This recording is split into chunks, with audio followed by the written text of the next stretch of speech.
நேயர்கள் அனைவருக்கும் வணக்கம். நீங்க பார்த்துட்டு இருக்கிறது உங்கள் நேரம். ஆமாங்க, இது உங்களுக்கான நேரம். ஸோ உங்களுக்கு ஜோதிடம் ஜாதகம் சம்பந்தப்பட்ட எந்த கேள்வியா இருந்தாலும் அதுக்கான பதில் சொல்ல நம்ம சார் ரெடியா இருக்காரு. எஸ், ஸோ இனி யார் இருக்கா அப்படிங்கிறத உங்க கொஸ்டின். ஆன்மீக ஜோதிட பரிகார ஆராய்ச்சியாளர் திரு அஸ்வத் சங்கர் நம்ம கூட இருக்காரு. ஸோ உங்க சார்பா உங்களோட கேள்விகள் எல்லாமே நான் இன்னைக்கு அவர்கிட்ட கேட்க போறேன். அதுக்கான தெளிவான பதில் சார் தரப்போறாரு. ஸோ இதெல்லாம் பண்றதுக்கு முன்னாடி அவரை நிகழ்ச்சிக்குள்ள வரவேற்கலாம். வணக்கம் சார். வணக்கம். எப்படி இருக்கீங்க சார்? நல்லா இருக்கேம்மா. நீங்க எப்படி இருக்கீங்க? நானும் நல்லா இருக்கேன். இன்னைக்கு பாத்தீங்கன்னா மக்களுக்கு நிறைய கேள்வி. அதுவும் நீங்க எல்லாத்துக்குமே என்னென்ன பரிகாரம் பண்ணணும், என்னென்ன ப்ரொசீஜர் நிறுத்தி நிதானமா அழகா சொல்றதால நிறைய கொஸ்டின்ஸோட வந்துட்டாங்க. ஸோ அதை பாத்தீங்கன்னா பயங்கரமா எழுதி எடுத்துட்டு வந்திருக்கேன். ஆர்டரா நான் போறேன். ஃபர்ஸ்ட் கேள்வியே பாத்தீங்கன்னா ராகு கேது சார். ஏன்னா இப்பதான் பயிற்சி ஆயிருக்குன்றதால ஒருத்தருக்கு பாத்தீங்கன்னா வித்தியாசமான பலன்கள் கிடைச்சிட்டு இருக்கு. ஸோ ராகு கேது பயிற்சியோட பலன்கள் என்னென்னு நீங்க சொல்லுங்க. ராகு கேது பயிற்சியுடைய பலன்களை நிறைய பேர் நிறைய புத்தகமாக எழுதுறாங்க, நிறைய சொல்லிட்டாங்க. என்னுடைய கருத்தில் ராகு கேது பயிற்சி அப்படிங்கிறதுல நல்ல பலன்கள் இதெல்லாம் வரப்போகுது, இதெல்லாம் இருக்குதுன்னு சொல்கிறத விட யார் யாருக்கெல்லாம் பிரச்சனைகள் வரப்போகுது, அதை எப்படி நீங்கள் சமாளிக்கலாம், அதை சமாளிக்கிறதுக்குரிய வழிமுறைகள் என்ன அப்படின்றத தெரிஞ்சுக்கிட்டிங்கன்னா ரொம்ப நல்லாயிருக்கும். ஏன்னா ஒருத்தருக்கு பிரச்சனை வரும்போது தான் அதை காப்பாற்றிக்கணும். Prevention is better than cure. இப்போ பார்த்தீங்கன்னா என்னுடைய இதில் ஆணி மாதத்தில் பிறந்தவர்களுக்கு, ஆணி மாதத்தில் பிறந்தவங்களுக்கு இந்த ராகு கேது பயிற்சி மிகுந்த பிரச்சனைகளை தரக்கூடிய ஒரு பயிற்சியாக இருக்கிறது. இந்த பயிற்சினால் அதிகமாக பாதிக்கப்பட போகிறவர்கள் பார்த்திங்கன்னா ஆணி மாதத்தில் பிறந்தவர்கள், அதாவது 15/6 அதுக்கப்புறம் 14/7 இந்த காலகட்டத்திலே பிறந்தவர்கள், அதாவது ஜூன் மாதத்துலேருந்து ஜூலை மாதம் இதுக்குள்ளே பிறந்த ஆணி மாதத்தில் பிறந்தவர்களுக்குரிய பலன்கள் சற்று கடுமையாக இருக்கும். ஏன் அப்படின்னு சொன்னால் இந்த காலகட்டத்தில் பிறந்தவர்களுக்கு மட்டும்தான் ஒரு லக்னமாக நான் காமிக்கிறேன். அந்த லக்னத்தில் பிறந்தவங்களுக்கு என்ன மாதிரிலாம் இருக்கிறத பார்ப்போம். இப்போ உதாரணமாக முதல் ஸ்லைடை பார்ப்போம். முதல் ஸ்லைடை பார்த்தீங்கன்னு சொன்னால் இது ஒரு மிதுன லக்ன ஜாதகம். மிதுன லக்ன ஜாதகத்தை பார்த்தீங்கன்னா அங்கே லக்னத்தில் ராகு இருக்கார். அப்போது இந்த ஜாதக பிரகாரம் பார்த்தீங்கன்னா இவங்களுக்கு கடுமையான பாதிப்பை ராகு மிதுனத்துக்குள்ளே போகும்போது கடுமையான பாதிப்பை கொடுக்கிறார். எப்படி அதே மாதிரி ஏன் அப்படின்னா பாருங்கள், அந்த ராகு பயிற்சிக்கு அப்புறம் இந்த மிதுன லக்னத்தில் பிறந்தவர்களுக்கு, அதாவது ஆணி மாதத்திலே, நான் சொல்கிறது நல்லா கவனிக்கணும், எல்லா மாதத்தில் பிறந்த ஆணி மாதத்தில் பிறந்தவர்களுக்கு இந்த மிதுன லக்னத்தில் பிறந்தவர்களுக்கு நிச்சயமாக கடுமையான பாதிப்பை தருகிறார். இப்போ அடுத்த ஸ்லைடை பார்ப்போம். ரெண்டாவது ஸ்லைடில் பார்த்தீங்கன்னு சொன்னால் உங்களுக்கு லக்னம் தனுசு லக்னம். முதல் ஜாதகம் பார்த்தீங்கன்னா மிதுன லக்னம், ரெண்டாவது ஜாதகம் பார்த்தீங்கன்னா தனுசு லக்னம். தனுசு லக்னத்தில் பிறந்தவர்களுக்கு இந்த ராகு 7ஆம் இடத்துல இருக்கிறது. அவங்களுக்கு என்ன ஆகும்னு சொன்னால் கண்டிப்பாக கணவன் மனைவிக்குள் கருத்து வேறுபாடுகள் அதிகமாக வரும். இரண்டாவது, தொழில் முறையிலே பார்ட்னராக இருக்காங்க அப்படின்னா அந்த பார்ட்னர், பிஸ்னஸ் பார்ட்னர்ஸோட ஒரு சுமூகமான உறவுகள் போய் பார்ட்னர்ஷிப்பில் சில விரிசல்கள் ஏற்படுவதற்கான வாய்ப்புகள் அதிகமாக இருக்கிறது. ஆனால் கவனத்தில் இதை கொண்டு கொள்ள வேண்டும். மூன்றாவது ஜாதகத்தை பார்த்தீங்கன்னா கன்னியா லக்ன ஜாதகம். அடுத்து வரக்கூடியது கன்னியா லக்ன ஜாதகம். இந்த கன்னியா லக்ன ஜாதகத்திற்கு 10ஆம் இடத்திலே ராகு பகவான் பயிற்சியாக இருக்கின்றார். இப்போ இந்த 10ஆம் இடத்திலே போகும்போது பார்த்தீங்கன்னா இவங்களுக்கு தொழில் முறையிலே மிக மிக கடுமையான பாதிப்பை தரக்கூடிய ஒரு நேரம் இதாக இருக்கின்றது. அதுக்கு அடுத்த போல் விருச்சிக லக்ன ஜாதகம் அடுத்து வருகின்றது. விருச்சிக லக்னம் இதற்கு 8ஆம் இடத்திலே ராகு இருக்கின்றார். அது ஆணி மாதத்தில் பிறந்தவர்களுக்கு, விருச்சிக லக்னத்திலே பிறந்தவர்களுக்கு சொல்லுகின்றேன், 8ஆம் இடத்திலே ராகு இருக்கின்றார். அப்போ என்ன ஆகும், உங்களுக்கு தேவையில்லாத ஒரு உடல் பாதிப்புகள், இல்லைனா விபத்துக்கள், இல்லை சின்ன சின்ன ஹாஸ்பிட்டலைஸ் ஆகக்கூடிய வாய்ப்புகள் இந்த மாதிரியானது அதிகமாக இருக்கும். அதில் கவனம் அதிகமாக தேவை. அந்த அடுத்த பார்த்திங்கன்னா கும்ப லக்ன ஜாதகம். இந்த கும்ப லக்ன ஜாதகத்தை பார்த்திங்கன்னா 5ஆம் இடத்துல ராகு இருக்கின்றார். அப்போ என்ன ஆகும்னு பார்த்திங்கன்னா பிள்ளைகளால் பிரச்சனை, முதல்ல பூர்வீக சொத்தில் சில பிரச்சனைகள், இது ரெண்டுமே இந்த கும்ப லக்னத்தில் பிறந்த ஆணி மாதத்தில் பிறந்த ஜாதகங்களுக்கு ஏற்படக்கூடிய முக்கியமான பிரச்சனையாகும். ஆக என்ன பண்ணணும், இந்த ஆணி மாதத்தில் பிறந்தவர்கள் இந்த ராகு கேது பயிற்சியை கவனத்திலே கொண்டு அதற்கேற்றமாறு உங்களுடைய பரிகாரங்களை செய்து கொள்வது நல்லது. Okay sir. ஸோ கண்டிப்பாக மக்களே பார்த்தீங்கன்னா ஒரு லக்னத்தில் என்னென்ன பிரச்சனைகள், ராகு கேது பயிற்சியால் என்னென்ன பலன்கள் அப்படின்னு சொல்லிட்டாரு. ஸோ கண்டிப்பாக உங்களுக்கு ஏதாவது பாதிப்பு இருந்தால், ஏதாவது கவலை இருந்தால் இமீடியட்டாக கீழே ஸ்க்ராலிங்கில் வர நம்பருக்கு கால் பண்ணலாம். சார் கிட்ட அப்பாயின்மெண்ட் வாங்கி நேரில் மீட் பண்ணி உங்களுக்கான பரிகாரங்களை நீங்கள் தெரிஞ்சுக்கலாம், இல்லைங்களா சார்?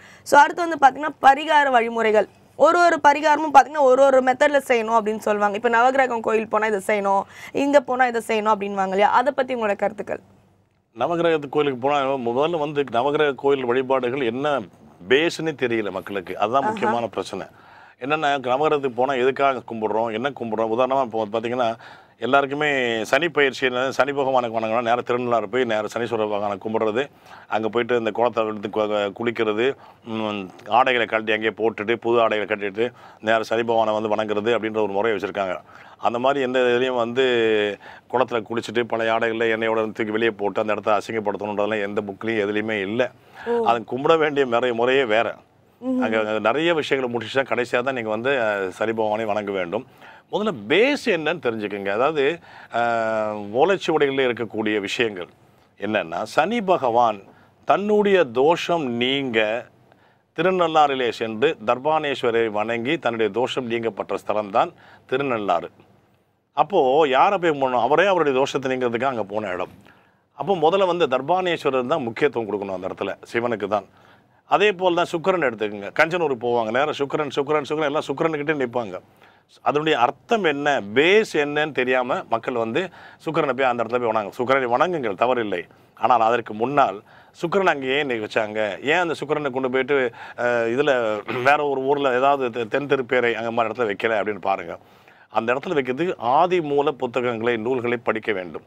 அதில் என்ன சொல்லியிருக்குன்னா, சுக்கிரன் தன்னுடைய தோஷத்தை நீங்குவதற்காக சிவபெருமானை சென்று வணங்கிய ஸ்தலம்தான் கஞ்சனூர். அந்த இடத்துல வந்து வணங்கும் பொழுது என்னது, எல்லாரும் பரணி நட்சத்திரத்துக்கு போங்க, போராட்டத்துக்கு போங்க, திருமணமாக போய் அங்கே போயிட்டு தோஷ நிவர்த்தி பண்ணிக்கிங்கன்னா நிச்சயமாக ஆகாது, உறுதியாக ஆகாது என்பதை கருத்தில் கொள்ளுங்கள். இதெல்லாம் வந்து தவறான வழிகாட்டுதல். உண்மையான விஷயம் என்னென்னா, சுக்கிரன் வீக்காக இருந்தால் முதல்ல போய் அங்கே சுக்கிரன் தன்னுடைய தோஷத்தை நீங்குவதற்காக வழிபட்ட ஸ்தலமான அந்த இடத்துல சென்று சிவபெருமானை வணங்கி அபிஷேகம் செய்து சகஸ்ரநாமம் செய்து விட்டு வர வேண்டும். ஆனால் எந்த காலகட்டம், உங்கள் ஜாதகப்படி எந்த காலத்தில் செய்யணும், எந்த நட்சத்திரத்தில் செய்யணும், எந்த திதியில் செய்யணும் அப்படின்னு ஒரு வரைமுறை இருக்கின்றது. அதன்படி செய்தால் நிச்சயமாக பலன் கிடைக்கும். அதனால் வந்து நவகிரக கோயில் எல்லா கோயிலுக்கும் போயிட்டு வந்துட்டேன் அப்படின்னா வந்து எல்லாரும் எனக்கு சூரியனை போய் பார்த்துட்டு வந்துட்டேன், சந்திரனுடைய ஸ்தலம் திங்களூரை போய் பார்த்துட்டு வந்துட்டேன் அப்படின்னா சொல்லாதீங்க. எதுக்காக போகணும், எந்த காலகட்டத்தில் போகணுன்றதை நல்லா உறுதியாக தெரிஞ்சுக்கிட்டு அப்புறம் போங்க. Okay sir. ஸோ எதுக்கு போகிறோம், என்ன பண்ணணும்னு தெரியாமல் நிறைய தப்பான நம்ம மக்கள் பண்ணுறாங்க இல்லையா? அதாவது எப்படி நான் முதல்ல பொறுத்திருப்ப ஆரம்பிச்ச உடனே அதே இதில் மற்றவங்க எல்லாரும் போகிற மாதிரி தான். அதுக்கு வந்து என்ன அர்த்தம், எதுக்காக பண்ணுறாங்க எதுன்னு தெரியாது. பிரதோஷ காலத்தில் பார்த்தீங்கன்னு சொன்னால் எல்லாரும் போய் சிவன் கோயில் போய் நிற்பாங்க. ஆனால் அதே பிரதோஷ காலத்தில் வந்து நரசிம்மரை போய் வணங்குனீங்கன்னு வச்சுங்களேன், அபரிமிதமான பலன் உங்களுக்கு கிடைக்கும். இங்கே கும்பிடுறதுடைய பலன் வேற. சிவபெருமானுக்கு இப்போ ஒரு 15-18 வருஷத்துக்குள்ள வந்தது தான் இந்த பிரதோஷ வழிபாடு. ஆனால் உங்களுக்கு மிக அதிகமான கடுமையான ப்ராப்ளம் இருக்குது அப்படின்னா, நீங்கள் அதே 4-6 அந்த பிரதோஷ வேலையில் இது நரசிம்மர் கோயிலில் போயிட்டு லட்சுமி நரசிம்மராக இருக்கலாம், நரசிம்மராக இருக்கலாம், போய் அங்கே போய் வணங்குனீங்கன்னா நிச்சயமாக உங்களுக்கு பலன் இதை விட பன்மடங்கு அதிகமாக உங்களுக்கு பிரச்சனை தர வாய்ப்பு உண்டு. அதனால் ஒரு பரிகார வழிபாடுன்னு சொன்னால் எதற்காக செய்கிறோன்றதை நமக்கு முதல்ல தெரிஞ்சுக்கணும். ஓகே. ஸோ நேயர்களே, இந்த நிகழ்ச்சி மூலிமா வழிபாட்டு முறைகள் என்னென்னன்றதை ரொம்ப தெளிவாக நம்ம சார் சொல்லிட்டு இருக்காரு. கண்டிப்பாக இருக்கிற நேரில் பேசணும், பர்சனலாக பேசி உங்கள் பிரச்சனையை டிஸ்கஸ் பண்ணணும்னு நினச்சிங்கன்னா கீழே ஸ்க்ராலிங்கில் வருதுங்க, அந்த நம்பரை கான்டாக்ட் பண்ணுங்கள். நிகழ்ச்சி முடிஞ்சதுக்கு அப்புறமா, ஏன்னா சார் இப்போ என் கூட இருக்காரு, நிகழ்ச்சி முடிஞ்சதுக்கப்புறம் கான்டாக்ட் பண்ணி அப்பாயின்மெண்ட் வாங்கி நேரில் போய் மீட் பண்ணுங்கள் சார்.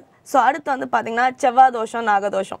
செவ்வாய் தோஷம் இருந்தால் செவ்வாய் தோஷ பையனை தான் கல்யாணம் பண்ணோம், நாகதோஷம் இருந்தால் இதுதான் அப்படின்ற மாதிரி சில மித் நமக்குள்ளே இருக்குது. ஸோ இதோட விதி விலக்கா என்ன சொல்கிறீங்க நீங்கள்? விதி விலக்கே நம்ம நாட்டு மக்கள் வந்து ஒன்றும் திருத்தவே முடியாது. ஏன்னா எதுக்காக சொல்கிறேன்னா, இன்றைக்கி பார்த்தீங்கன்னா 36, 37, 38 வயது கூட கடந்து கூட திருமணமாகாத பெண்கள் நாட்டில் இருக்காங்க. நல்லா தெரிஞ்சுக்கங்க மக்களை, marriages R made in heaven. திருமணங்கள் சொர்க்கத்தில் நிச்சயிக்கப்படுகின்றன, ஜோதிடர்களுடைய கையில் இல்லை. நிச்சயமாக ஜோதிடர்கள் யாரும் வந்து அதை வந்து கன்ஃபார்ம் பண்ணி கல்யாணத்தை பண்ணி வைக்கிறான்றதை நீங்கள் எடுத்துக்காதீங்க. ஏன்னா முதல்ல இந்த செவ்வாய் தோஷத்தினால பாதிக்கப்பட்ட பெண்கள் அதிகம் தவறான செவ்வாய் தோஷத்தை கொண்டு போய் சேர்த்து வச்சு இன்றைக்கி பிரிவினை வரைக்கும் வந்து ஃபேமிலி கோர்ட்டில் இருக்கிறது வந்து 70% இருக்காங்க.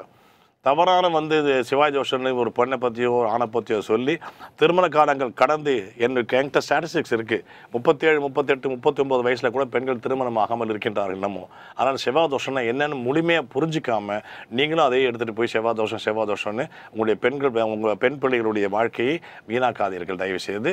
இதெல்லாம் வந்து கடந்த சில நிறையா விஷயங்கள் இருக்குது. உதாரணமாக பார்த்தீங்கன்னா திருதிநாம யோகங்களை பற்றி பாருங்கள், ஜோசியரை போய் கேளுங்க, யோகம் என்னங்க யோகம், என்னுடைய யோகம், அதுக்கு என்னங்க யோகி, அதுக்கு என்னங்க அவயோகின்னு கேளுங்க. திதினா என்ன, என்னுடைய திதி என்ன, அந்த திதியில் வந்து எந்தெந்த இடங்கள்லாம் சூனியமாகுது, அந்த இடம் சூனியமாகனா எனக்கு என்ன பிரச்சனை அப்படின்னு கேளுங்க. அப்போ தான் வந்து உங்களுக்கு தெரியும் என்ன ஏது, ஏன் வந்து மேரேஜ் டிலே ஆகுதுன்னு தெரியும். சும்மா செவ்வாய் தோஷம் இருக்குது அந்த தூக்கி போட்டால் அதனால் என்ன பண்ணுவாங்க, அந்த பொண்ணு கல்யாணமே ஆகாமல் இருக்கணுமா? இதில் கூட பல தவறுகள் இருக்கின்றது.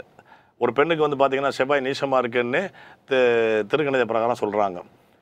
ஸோ இன்னொரு வாக்கிய பிரகாரம் பார்க்கும்போது திருக்கணித பிரகாரம் செவ்வாய் வந்து சிம்மத்தில் இருக்குது. வாக்கிய பிரகாரம் பார்த்திங்கன்னா அதே செவ்வாய் வந்து கடகத்தில் நீசமாக இருக்குது. என்ன பண்ணுறாங்க, திருக்கணிதம் வாக்கியமான இவங்களுக்குள்ள ஒரு குழப்பம். எதாக இருந்தாலும் சரி, நானே சொல்கிறேன், எந்த கணிதமாக இருந்தாலும் ப்ராக்டிக்கலாக வந்து நீங்கள் யோசனை பண்ணி பார்க்கணும். அது என்னென்னு ப்ராக்டிக்கலாக வந்து பார்க்கும்பொழுது அது எப்படி ஒத்து போகுதுன்னு பார்க்கணும். இந்த ஜாதகருக்கு அந்த ஜாதகம் எப்படி இருக்குது. இவங்க என்ன பண்ணாங்க, ரிஷபலக்கண ஜாதகிக்கு வந்து 7ஆம் இடத்த அதிபதி செவ்வாய் வந்து நீசமாக இல்லை, நான் சிம்மத்தில் தான் இருக்கான்னு சொல்லி அப்போ 4ஆம் இடத்துல இருந்தாலும் செவ்வாய் தோஷம்னு ஒரு பையனை கல்யாணம் பண்ணி வச்சுட்டாங்க. இன்றைக்கு வாழ்க்கை வந்து கடுமையான போராட்டமாக இருக்கின்றது. இதுதான் உண்மை. அதே வந்து இது வந்து சண்டை போடாமல் வாக்கியமாக திருக்கணிதமாக இல்லை இந்த கேபி சிஸ்டமாக அதெல்லாம் பார்க்காம ப்ராக்டிக்கலாக அந்த பொண்ணுக்கு வாழ்க்கை எப்படி இருக்கும் அப்படின்றத யோசனை பண்ணி பாருங்கள். அதே மாதிரி தான் திருதிராம யோகம், வியாதிபாதம், ஐந்தரம், இந்த 3 யோகங்களில் இந்த 27 யோகங்கள் இருக்குது. இந்த 27 யோகங்களில் இந்த 3 யோகங்களில் பிறந்தவர்களுக்கு ராகதோஷம், நாகதோஷம், சர்ப்பதோஷம், குழந்தையின்மை இதெல்லாம் கிடையவே கிடையாது. அவனுக்கு ராகதோஷம் வரவே வராது. கண்டிப்பாக எழுதி பண்ணிக்கோங்க. ஏன் அப்படின்னு கேட்டிங்கன்னா, இவங்களுக்கு வந்து உதாரணமாக வியாதிபாதம் எடுத்துட்டிங்கன்னா, அந்த வியாதிபாத யோகத்தில் பிறந்தவனுக்கு யோகி என்ற கிரகம் வந்து ராகு. அப்போது ராகு யோகியாக இருக்கும்பொழுது அந்த இடத்துல வந்து நாகதோஷமோ சர்ப்பதோஷமோ எதுவுமே இருக்காது. அடுத்தாப்புல சுகர்மம், சித்தி, பிராமியம், சுகர்மம், சித்தி, பிராமியம், இந்த 3 யோகங்களில் பிறந்தவர்களுக்கு செவ்வாய் என்ற கிரகம் வந்து யோகி கிரகம். ஸோ அந்த செவ்வாய் எந்த இடத்துல இருந்தாலும் 4, 7, 8, 2 லக்னம் எங்கே இருந்தாலுமே அது செவ்வாய் தோஷம் அல்ல. ஆனால் இப்படி இருக்க ஜாதகத்தை செவ்வாய் தோஷம் கொண்டு போய் நீங்கள் பொறுத்துனீங்கன்னு சொன்னால் அந்த பெண்ணுடைய வாழ்க்கை கேள்விக்குறியாக மாறிவிடும். இதுதான் உண்மை. அதனால் தெளிவாக இருங்கள். எப்போ வந்து நீங்கள் வந்து இந்த செவ்வாய் தோஷத்தை பற்றி நிறையா படிச்சுக்கிட்டீங்களோ, அதனால் வாழ்க்கையில் வந்து நிறைய பிரச்சனைகளை சந்திக்க ஆரம்பிச்சிங்களோ, இந்த யோகங்களை பற்றி நல்லா தெரிஞ்சுக்கோங்க. நிறைய விஷயங்கள் இருக்குது இந்த யோகத்தில். ஆக நான் சொன்னபடி இந்த சுகர்மம், சித்தி, பிராமியம், இந்த 3 யோகங்களில் பிறந்தவர்களுக்கு செவ்வாய் தோஷம் கிடையவே கிடையாது. அதே மாதிரி தான் 7ல் வந்து சனி இருந்தால் பாதிப்பு 2 தாரம் அந்த பையனுக்கு, இல்லை இந்த பெண்ணுக்கு 2 தாரம் இருக்கும் அப்படின்னு சொல்லுவாங்க. ஆனால் விஷ்கம்பநாம யோகம், கண்டம், இந்த 2 யோகங்களை பிறந்தவர்களுக்கு 7ஆம் இடத்துல சனி இருந்தால் கண்டிப்பாக அது இருதார மனமோ அதனால் பாதிப்போ எதுவுமே கிடையாது. ஏனென்றால் இந்த யோகங்களில் பிறந்தவர்களுக்கு சனி பகவான் வந்து யோகி. அப்படி யோகியாக இருப்பவர் எப்படி கெடுக்க போகிறார்? கண்டிப்பாக கிடையாது. அதனால் நூல்களை அதிகமாக ஆழமாக படித்து மக்கள்கிட்ட உள்ள ஜாதகங்களை வாங்கி எக்ஸ்பீரியன்ஸ் பண்ணணும். அது எக்ஸ்பெரிமெண்ட் பண்ணதுக்கு அப்புறம் தான் உங்களுக்கு வந்து தெளிவு கிடைக்கும். Okay sir. ஸோ கண்டிப்பாக வந்து செவ்வாய் தோஷம் பற்றி மக்களுக்கு இருக்கிற அந்த மித்தை வந்து இன்றைக்கி உடச்சிருப்போம்னு நினைக்கிறேன். Thank you so much. அண்ட் அடுத்து வந்து பார்த்தீங்கன்னா சனீஸ்வரர், இந்த 7.5 சனி வந்துருச்சுப்பா, சனீஸ்வரர் கோயில் போகணும்னு சொல்லி எல்லாரும் வரிசையாக மூட்டை கட்டி திருநள்ளாறு போகிறாங்க இல்லையா? திருநள்ளாறு தவிர வேறு ஏதாவது ஸ்தலம் இருக்கா? முதல்ல திருநள்ளாருக்கு யார் போகணுன்னே ஒரு இருக்குது, வரமுறை இருக்குது. அது வேறையா? அதாவது திருநள்ளாருக்கு யார் போகணுன்னா கும்பராசி, கும்பலக்கணம் இந்த மாதிரிலாம் இருக்கிறதா மெயினாக வந்து திருநள்ளாறு வந்து எஃபெக்டிவான பதில் இதை உங்களுக்கு வந்து ரிசல்ட்டை பலனை கொடுக்கும். பார்த்திங்கன்னா அதே கடகத்தில் பிறந்தாங்கன்னா, கடக லக்னமாக இருந்து கடகமாக இருந்ததுன்னா வந்து குச்சானூர் சனி பகவான் போகணும். மற்ற இதில் இருக்கவங்கள பார்த்தீங்கன்னு சொன்னால் நீங்கள் வந்து ஸ்ரீமுஷ்ணத்தில் இருக்க சனி பகவானுக்கு போகணும். அதுக்கு உண்டான வழிபாடுகள் செய்யணும். இப்படி 3 விதமான இடங்கள் இருக்குது. இந்த 3 இடங்கள்லையும் நீங்கள் போகும்போது நம்ம ஜாதக பிரகாரம் எந்த சனீஸ்வர பகவானை போய் எங்கே போய் வணங்கணும் அப்படின்ற ஒரு வரமுறையை தெரிந்து கொண்டு அதுக்கப்புறம் போய் வணங்கணும். ஓகே. ஸோ அதுலேயே வந்து வேறு ஆமாம், தெரியாமல் எல்லாருமே நேராக தான் சொல்கிறேன். முதல்ல வந்து ஒருத்தர் வந்து போனாங்கன்னா பின்னாடியே எல்லோரும் போகிறக்காக தான். நமக்கு என்ன அப்படின்னு தெரிஞ்சுக்கணும்.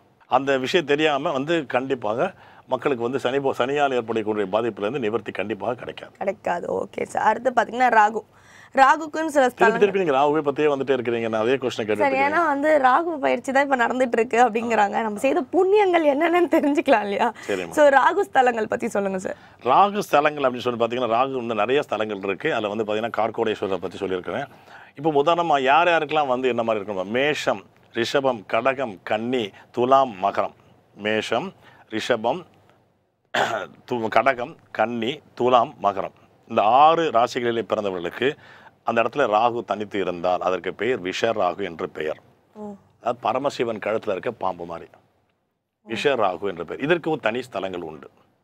இதை தவிர்த்து உள்ள மற்ற இடத்துங்களில் இருக்க ராகு தனித்து இருந்தால், நான் சொன்ன 6 ராசிகளை தவிர்த்து இருந்தால் அதற்கு பேர் அமுதராகு என்று பெயர். பள்ளி கொண்ட பெருமாள். ஸோ இது 2 டிஃப்ரென்ஸ் பண்ணிக்கணும். ஸோ இந்த விஷராக இருக்கவங்கெல்லாம் விஷராகுக்குரிய ஸ்தலத்தை சென்று வணங்க வேண்டும். அமுதராக இருக்கவங்கெல்லாம் பள்ளி கொண்ட பெருமாள் உள்ள ஸ்தலங்கள் முக்கியமாக இருக்குது. அந்த மாதிரியான ஸ்தலங்களை போய் வணங்கினா தான் அவங்களுக்கு பலன் கிடைக்கும். ஸோ 2 டிஃப்ரென்ஷியேட் பண்ணணும். கார்கோடேஸ்வரர் 8 நாகங்கள் இருக்குல்ல, அது 8 நாகங்களில் எது எதெல்லாம் விஷராகு அப்படின்றத பார்க்கணும். ஸோ இந்த மாதிரி பண்ணாதான் அதுக்கு உண்டான பலன்கள் நிச்சயமாக கிடைக்கும். ஓகே சார், நம்ம நிறைய வந்து ராகு கேது பற்றி பேசிட்டோம்னு நினைக்கிறேன். கொஞ்சம் தள்ளி வந்துடுவோம். சந்திராஷ்டமம் எல்லாருமே வந்து ஏதாவது ஒரு காரியம் பண்ணுவோம், சந்திராஷ்டமம் பார்த்துட்டு தான் பண்ணுவாங்க இல்லையா? நீங்க வந்து எதை வந்து ஃபோக்கஸ் பண்ணுவீங்க? சந்திராஷ்டமம்ன்றது தப்பு முதல்ல. சரி, எல்லாமே டிஃப்ரெண்டா இருக்கே நீங்க சொல்றது. நீங்க பிராக்டிக்கலா பாருங்க. நீங்க சந்திராஷ்டமத்தை பார்த்து வீட்டுக்குள்ள உட்காந்து கதவை பூட்டிட்டு உள்ள உட்காந்துட்டு பயந்துட்டு இருக்காங்க எவ்வளவு பேர் இருக்காங்க. தேய்பிறையிலே பிறந்தவர்களுக்கு சந்திராஷ்டமம் வேலையே செய்யாது. உங்கள் தவறுதான வழிகாட்டியின் மூலமாக சென்று கொண்டே இருக்காது. தேய்பிறையிலே பிறந்தவர்களுக்கு சந்திராஷ்டமம் வேலை செய்யாது, கண்டிப்பாக இருக்காது. அப்படியே பார்த்தாலும் அந்த காலகட்டங்களும் ரொம்ப குறுகிய காலகட்டம் தான். இன்னொரு விஷயத்தை நான் சொல்லிடுறேன் கேளுங்க. ஜோதிடத்தில் வந்து 60% தான் நீங்கள் கண்டிப்பாக வந்து ஒரு கைட்லைனாக எடுத்துகிட்டு போங்க. ஏன்னா சந்திராஷ்டமே பற்றி தெரியாத சாதாரண ஒரு மனிதன், சாதாரண சந்திராஷ்டமே தெரியாது, அவனுக்கு வந்து பாதிப்பே இருக்காது. ஏன் தெரியுமா? அதை கொண்டு போய் மைண்டில் போய் முதல்ல வந்து அந்த கம்ப்யூட்டர் சிப்பில் போய் செட் பண்ணவே இல்லை. அவன் செட் பண்ணால் தான் அவனுக்கு வந்து சந்திராஷ்டமம் இன்றைக்கின்னு மைண்டுக்குள்ளே போயிட்டே இருக்கும். அதனாலே பாதி நெகட்டிவாக போயிட்டே இருக்கும். இதுதான் உண்மை. பார்த்தீங்கன்னா சந்திராஷ்டமத்தை மீறின ஒரு விஷயம் இருக்குது. அது என்னென்னு பார்த்தீங்கன்னா, ஒரு மனிதன் பிறந்த திதியினுடைய 3, 6, 8வது திதி அன்று நிச்சயமாக அவனுக்கு பிரச்சனைகள் வரும். உதாரணமாக நீங்கள் பஞ்சமி தேதியில் பிறந்தீங்கன்னா சப்தமி, துவாதசி, தசமி, சப்தமி, தசமி, துவாதசி இந்த 3 திதி வந்தால் உங்களுக்கு பிரச்சனைகள் வரும். அதே மாதிரி பஞ்சமி தேதியில் நீங்கள் பிறந்திருக்கிறீங்க அப்படின்னு வச்சுக்கோங்களேன், நீங்கள் எந்த ராசியாகவும் இருக்கலாம். ஆனால் உங்களுக்கு வந்து மிதுனத்திலையும் கன்னியிலையும் சந்திரன் கடக்கின்ற காலகட்டங்கள், அதாவது மிதுனத்தில் எப்போ ஒரு மிருகசீரிடத்தினுடைய 3, 4வது பாதங்கள், திருவாதிரையினுடைய 4 பாதங்கள், அப்புறம் வந்து புனர்பூசத்தினுடைய 3 பாதங்கள் வரும்போது பஞ்சமி திதியிலே பிறந்திருந்தீர்களானால் உங்களுக்கு அந்த காலகட்டத்திலே காரியங்கள் தாமதமாக நடக்கும். அதே மாதிரி கன்னியில் பார்த்தீங்கன்னா உத்திரத்தினுடைய 3, 4 பாதங்கள், அஸ்தத்தினுடைய 4 பாதங்கள், சித்திரையினுடைய முதல் பாதம் இதில் இருக்கும்போது உங்களுக்கு பார்த்திங்கன்னா கண்டிப்பாக அன்றைக்கு நீங்கள் எடுக்கின்ற காரியங்கள் தாமதமாகும். அப்புறம் எங்கே சந்திராஷ்டமத்துக்கு முக்கியத்துவம் கொடுக்குறீங்க? இப்படி பார்த்தீங்கன்னா வாரத்தில் மாதத்தில் இருக்க 30 நாளில் 13 நாள் போயிடும். மீதி நாளை வச்சு என்ன பண்ண போகிறீங்க நீங்கள்? அதில் எதை நீங்கள் வெல்லுவது, எப்படி வெல்லுவது, ஜாதகத்தை கொண்டு ஒரு யோகி கிரகத்தை வைத்துக்கொண்டு அதை நீங்கள் எப்படி வெல்லுவது, திதி சூனியத்தை கடந்து நீங்கள் எப்படி வெல்லுவது? ஆனால் இதற்கெல்லாம் மறைந்திருக்கின்றது. நீங்கள் போய் எல்லாரையும் கேட்டு பாருங்கள். உங்களை இயக்குறதே இந்த திதிக்கு வந்து திதி கொடுக்குற இன்ஸ்ட்ரக்ஷனை செய்கிறது கரணம் அப்படின்ற ஒரு கிரகம். இந்த கரணம் என்கின்ற கிரகம் வந்து உங்களுக்கு செவ்வாய் தோஷமே இல்லை, நாக தோஷமே இல்லை, ஆனாலும் திருமணம் ஆகவில்லை. ஏன்னு கேட்டிங்கன்னா உங்களுடைய ஜாதகத்தில் உள்ள கரணத்தினுடைய அதிபதி அவர் புதனாகவும் இருக்கலாம், இல்லை வந்து சனியாகவும் இருக்கலாம், இல்லை வந்து சுக்கிரனாகவும் இருக்கலாம். அவர் போய் உங்களுடைய இடத்துல வந்து 7ஆம் இடத்துல உட்கார்ந்துட்டாருன்னு சொன்னால் கண்டிப்பாக திருமணம் என்பது காலதாமதம் தான். Okay sir. ஸோ நம்ம நிறைய விஷயங்கள் வந்து இதை பற்றியே பேசிகிட்டு இருக்கோம். கொஞ்சம் வந்து நேச்சர் கிட்ட போவோம். தாமிரபரணி ஆறு, ஸோ அதை வந்து எல்லாருக்குமே வந்து தாமிரபரணி தண்ணியை ஒரு தடவையாவது குளிச்சிடணும் அப்படின்ற ஆசைலாம் இருக்கும் இல்லையா? அதை பற்றி 2 சிறப்பு விஷயங்கள் ஏதாவது சொல்லுங்களேன். தாமிரபரணி இது நான் பிறந்த ஊர். அப்படியா? அதனால வந்து தாமிரபரணி பற்றி நிறைய விஷயம் சொல்லியிருக்கேன், எழுதியிருக்கேன், புத்தகங்கள் எழுதியிருக்கேன். என்னுடைய புத்தகங்களில் வந்து தாமிரபரணி இது சகஸ்ரநாமம் கொடுத்துருக்கேன். அதில் வந்து பார்த்திங்கன்னா பாபநாசத்தினுடைய மேலே மலையில் ஆரம்பித்து சேர்ந்த பூமங்கலம் வரைக்கும் அது தாமிரபரணி ஓடுகின்றது. 149 தீர்த்த கட்டங்கள் இருக்கின்றன. அதில் பல சிவன் கோயில்கள், விஷ்ணு கோயில்கள் இருக்கின்றன. ஒவ்வொன்றும் ஒரு பரிகார ஸ்தலமாக இருக்கின்றது. இதில் பார்த்தீங்கன்னு சொன்னால் தாமிரபரணியில் நீராடுவதற்கு சிறந்த நட்சத்திரம் எது? எல்லாத்தையும் பார்க்கும்போது ஒரு முக்கியமான சிறந்த நட்சத்திரம் இல்லையா? ஆமாம். அது என்ன நட்சத்திரம் சொல்லட்டுமா? ராதா நட்சத்திரம். அப்படி ஒரு நட்சத்திரம் இருக்கா? ராதா நட்சத்திரம்னு ஒரு நட்சத்திரம் இருக்கு. ஆனால் அது அனுராதாவான்னு கேட்காதீங்க. அனுராதான்னா அனுஷம், அனுராதா நட்சத்திரம் இல்லை. இந்த ராதா நட்சத்திரத்திலே எவன் ஒருவன் சென்று அந்த தாமிரபரணி நதியிலே எந்த ஒரு தீர்த்த கட்டத்திலும், நீங்கள் திருநெல்வேலியில் வந்து குறுக்கு துறையிலையும் குளிக்கலாம், சேரன்மாதேவிலையும் வந்து நீராடலாம், பாபநாசத்துலேயும் நீராடலாம், சேந்த பூமங்கலத்தையும் நீராடலாம். ஸோ உங்களுக்கு எங்கே வசதி இருக்கோ அந்த இடத்துல வந்து உத்தரவாகினியாக போகிறதுன்னு சொன்னால் வடக்கே இருந்து தெற்கே போகிறது. அந்த உத்தரவாகினியாக போகக்கூடிய இடத்துல எங்கே வேணாலும் நீங்கள் வந்து நதி நீராடலாம். ஆனால் நட்சத்திரம் வந்து ராதா நட்சத்திரமாக இருக்க வேண்டும். அது எந்த நட்சத்திரம் சார்? அது அடுத்த வாரம் சொல்கிறேன். ஓ, சஸ்பென்ஸ் வச்சிட்டீங்க. ஆமாம், இந்த கேள்வியை நான் யோசிச்சு கேட்டிருக்கேன். ராதா நட்சத்திரத்தில் வந்து அனுராதா நட்சத்திரம் எல்லாம் சொல்லுவாங்க பார்த்துட்டு இருக்க நேயர்கள்லாம். ஆனால் அது வந்து அனுராதா நட்சத்திரம்னா அனுஷ நட்சத்திரம் இல்லை, அதுவும் கிடையாது. இந்த ராதா நட்சத்திரத்தில் நீங்கள் அங்கே வந்து நீராடுவது மிக மிக விசேஷமான பலனை உங்களுக்கு தரும்.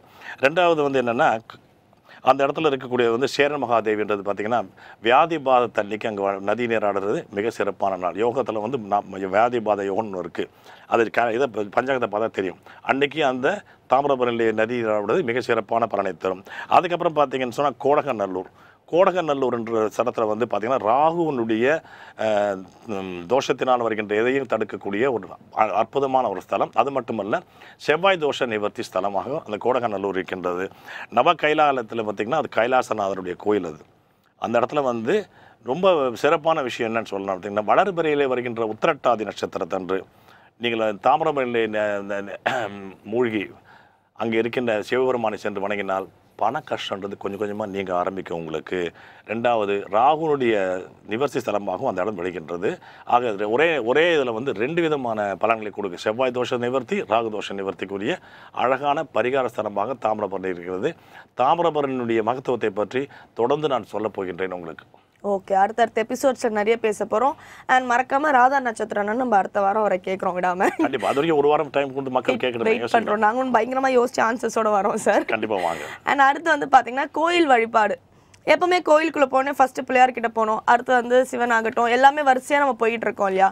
ஸோ நீங்கள் உங்களோட வழிபாட்டு முறை என்னன்னு சொல்ல வரீங்க? என்னுடைய வழிபாடு முறையில் பார்த்தீங்கன்னா, நீங்கள் இப்போ சிவன் கோயிலுக்கு போகிறீங்கன்னு சொன்னால் நேரம் சிவபெருமானை வணங்குறீங்க, அப்புறம் அம்பானை வணங்குறீங்க, விநாயகரை வணங்குறீங்க, உள்ள வந்து தட்சிணாமூர்த்தி வணங்குவீங்க, தட்சிணாமூர்த்தி கொண்டக்கடையில் சுண்டல் வைப்பீங்க, எல்லாம் பண்ணுவீங்க, எல்லாம் செய்வீங்க. அப்புறம் நேரம் சனி பகவானுக்கு வருவீங்க. நானே கேட்குறேன்னா, இந்த முக்கியமான விஷயம் என்னென்னா, 4 அங்கே இருப்பாங்க. 4 அது அப்பர், சுந்தரர், மாணிக்கவாசகர் அப்படின்னு திருநாவுக்கரசு 4 பேர் இருப்பாங்க. இந்த 4 வணங்குங்கள். அந்த 63 இருக்கிறவங்க தனியாக 4 இருப்பாங்க. ஸோ அந்த 4 வந்து வணங்குங்கள். அதில் வந்து வஸ்திரம் சாத்துங்கள், அபிஷேகம் செய்யுங்கள். அதே நேரத்தில் வந்து பால் பாயசத்தை நைவேத்தியமாக வச்சு தீபம் ஏற்றி வழிபாடு செய்யுங்கள். அப்படியா? உங்களுடைய பிரச்சனை தீர்வதற்கு உண்டான பிரச்சனை தீராது, ஆனால் பிரச்சனை தீர்வதற்கு உண்டான வழி கிடைக்கும். என்ன கிடைக்கும்?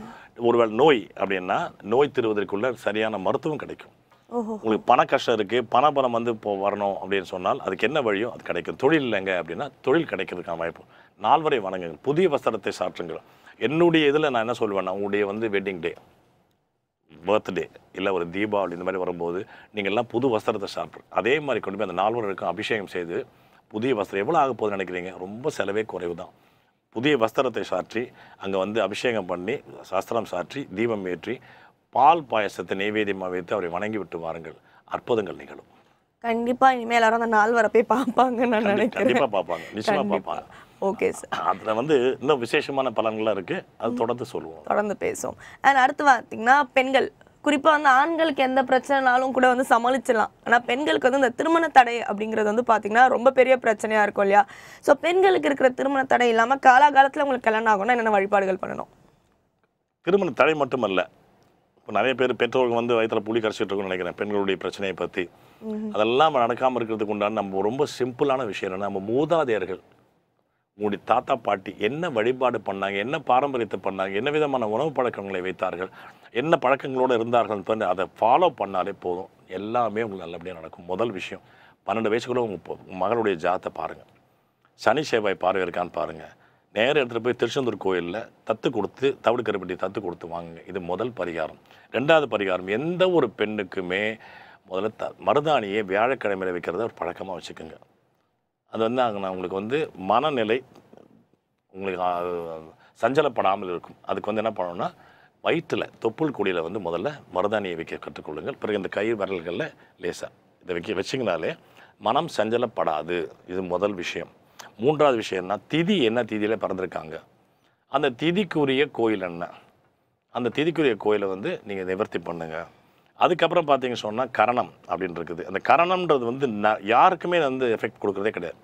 இந்த கரணம் தான் உங்களுக்கு இதை வந்து கம்ப்ளீட்டாக ஆப்ரேட் ஆகும். இந்த கரணத்தினுடைய அதி தேவதை யார், அங்கே இருக்கக்கூடிய கிரகம் என்ன ஜாதகப்படி, அதை நீங்கள் வந்து பார்த்து அதுக்குரிய வழிபாடுகளை சரியாக செய்யுங்க. அது வந்து உங்களுக்கு ஹெல்ப் பண்ணும். எல்லாத்த விட முக்கியமான விஷயம், உங்கள் ஜாதகத்தில் உள்ள அவயோக கிரகம் என்ன, அந்த பெண்ணுக்கு அவயோக கிரகம் என்ன. ஏன்னா கணவனை வந்து அதில் வந்துடக்கூடாது. ஒருவேளை இந்த பெண்ணுக்கு அவயோக கிரகம்னு பார்த்துங்களேன், உத்திரட்டாதின்னு வச்சுக்குவோம். கண்ணனுடைய ஜாதகம் வந்து வரும்போது பூசம், அனுஷம், உத்திரட்டாதியில் கண்ணனுடைய நட்சத்திரம் இருந்தால் அந்த வாழ்க்கையே வந்து நல்லபடியாக இருக்காது, போயிடும். ரொம்ப பிரச்சனையாக இருந்துகிட்டே இருக்கும். என்னன்னே தெரிலங்க, 2 பேரும் ஒத்தே போலங்க அப்படின்றாலும் இருக்கும். ஸோ அந்த அவயோகி கிரகம் என்னன்றதை பாருங்கள். இதெல்லாம் நல்லா நடக்கும் அப்படின்னு என்ன செய்யணும் பார்ப்போமா? நான் ஏற்கனவே சொன்ன மாதிரி வீட்டில் வந்து 21 தலைமுறைக்கு உள்ள பித்ரு கடனை முதல்ல செய்யணும். ஏன்னா நம்ம உடம்புல இருக்க இந்த ஜீன் இருக்குல்ல, இந்த ஜீன் வந்து கொடுத்தது பார்த்தீங்கன்னா 21 தலைமுறைமா வந்தது. அப்போது இந்த ஜீன் வந்து சரியாக நல்லா ஒர்க் பண்ண வந்து நல்லபடியாக இருக்கணும், பாசிட்டிவாக இருக்கணும்னு சொன்னால் நம்ம எனர்ஜி நல்லா வரணும்னா முதல்ல நீத்தார் கடன், அதாவது பித்ரு கடன், அதை முதல்ல செய்யணும். செய்கிறதுக்கு முதல்ல என்ன பண்ணலாம், நீங்கள் நேராக ராமேஸ்வரத்துக்கு போய் சரியான நாள் சரியான திதியில் போய் திலஹோமத்தை பண்ணுங்க. முதல்ல அந்த பித்ருக்கடன் நீரும். அதுக்கடுத்தாப்புல அந்த பித்ருக்கடன் நீக்கிறதுனால என்ன ஆகணும், குலதெய்வம் வந்து உங்களுக்கு ஆசீர்வாதம் பண்ணி உங்களை வழி நடத்தும். அது செஞ்சாலே போதும், பெண்களுடைய வாழ்க்கை சிறப்பாக இருக்கும். 3வது விஷயம், திருமணமான பெண்களே, நீங்கள் வந்து கணவன் வீட்டுக்கு வந்ததுக்கு அப்புறம் என்ன பண்ணீங்கன்னா, கணவனுடைய வீட்டு குலதெய்வம் வேணும், அங்கே தான் போய் கும்பிட்டுட்டே இருப்பீங்க. ஆமாம், அதான உண்மை. ஆமாம். இப்போ 25 வருஷம் இருக்கிறாங்க அப்பா வீட்டில், தகப்பனார் வீட்டில் இருக்காங்க. அப்பா வழி அந்த தகப்பன் தாய் வழியினுடைய குலதெய்வத்தை கும்பிட்றாங்க.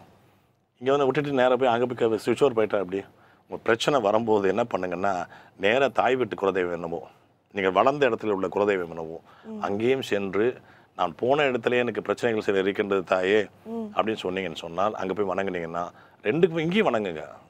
கணவன் வீட்டில் உள்ள வணங்கினால் உங்கள் பிரச்சனை வருகின்றதுனால அங்கேயும் சென்று வணங்கி அவங்களையும் வந்து சிரம் தாழ்த்தி எனக்கு நல்ல சிறப்பான வாழ்க்கையை கொடு என்று வேண்டிக் கொள்ளுங்கள். கண்டிப்பாக நான் பழசை மறக்காதீங்க. அதான் உண்மை. கண்டிப்பா சார். அதனால அந்த தாய் தந்தையை மறந்துடுறோமா? இல்லை, அதே மாதிரி தான் தாய் தந்தையை வழி நடத்தி அந்த குலதெய்வத்தையும் நம்ம கும்பிடணும். அந்த குலதெய்வத்தையும் சேர்த்து வணங்கி விட்டு வாருங்கள், சிறப்பான வாழ்க்கையை நீங்கள் வாழ முடியும். எல்லாமே ஜாதகத்தில் இருக்கும். A to Z வந்து ஜாதகத்துல இருக்கும். ஜாதகத்தில் வந்து நம்ம பார்த்துட்டோம்னா உட்காந்து அப்படியே போட்டு எல்லாம் பண்ணாது, அப்படியே ஜாதகத்தை திருப்பி பார்க்கணும். எல்லா விஷயமும் அதுக்குள்ளேயே இருக்கும். Okay sir. ஸோ வந்து நம்ம பயங்கர இன்ட்ரெஸ்டிங்காக பேசிட்டோம், டைம் போனதே தெரில. இன்றைக்கி ஷோவோட எண்டுக்கு வந்தாச்சு. ஸோ மக்களே, கண்டிப்பாக வந்து உங்களுக்கு இந்த ஷோ ரொம்பவே பிடிச்சிருக்கும்னு நம்புகிறேன். கண்டிப்பாக சார்கிட்ட நிறைய நீங்கள் பேசணும்னு ஆசைப்படுறது எனக்கு தெரியுது. உங்களோட கேள்விகளை நான் கேட்டுட்ருக்கேன். இருந்தாலும் உங்கள் மனசில் வேறு சில கேள்விகள் இருக்கும், நேரடியாக பேசணும் அப்படின்ற ஆசை இருந்தால் கீழே ஸ்க்ராலிங்கில் வர நம்பருக்கு கால் பண்ணுங்கள். சாரோட அப்பாயின்மெண்ட் வாங்கி நேரில் மீட் பண்ணி பர்சனலாக பேசுங்க.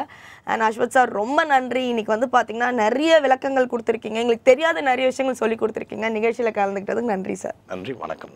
மீண்டும் அடுத்த வாரம் இதே நேரத்தில் உங்களை சந்திக்கின்றேன். அதுவரை உங்களிடமிருந்து விடைபெறுவது உங்கள் அஸ்வத் சங்கர். நன்றி, வணக்கம்.